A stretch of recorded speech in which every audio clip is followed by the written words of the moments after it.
Hari ini cuaca di Kabupaten Lawang cukup panas pemirsa. Terlihat dari langitnya yang cukup cerah sore ini. Nah, sore ini saya mengajak pemirsa melihat aktivitas petani ataupun warga yang saat ini sedang menanam padi. Dan ini memang padi-padi yang ada di depan kita ini memang baru ditanam hari ini pemirsa, karena memang musim panen kemarin sudah usai di Kabupaten Lawang. Tepatnya di daerah Sawah Lebar, Desa Gunung Raksa Baru, Kecamatan Pendopo, Lawang. Jadi kita bisa lihat dari sini mungkin pemirsa, itu warga sedang petani sedang menanam padinya. Ini karena cuaca begitu panas ya, otomatis pasti petani menggunakan apa sih itu namanya ya, pelindung kepala lah, karena cuaca hari ini cukup panas. Nah, adapun tadi saya sempat berbincang-bincang dengan bapak yang punya sawah ini. Katanya kalau kalau bahasa sini sih uni pemirsa ini namanya, atau padi yang sudah siap tanam ini umurnya sekitar 21 hari ini.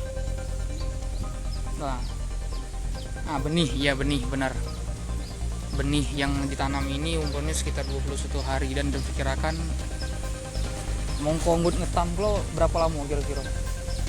Nah, mulai dari hari ini pemirsa hingga 3,5 bulan ke depan itu padi-padi ini akan siap untuk dipanen.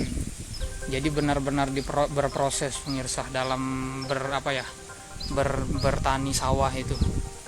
Mulai dari udah menanam nih mupuk. Nah, mulai dari memupuk, menjaga padi-padi ini dari hama hingga akhirnya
Jangan lupa subscribe, share, komen, dan like ya.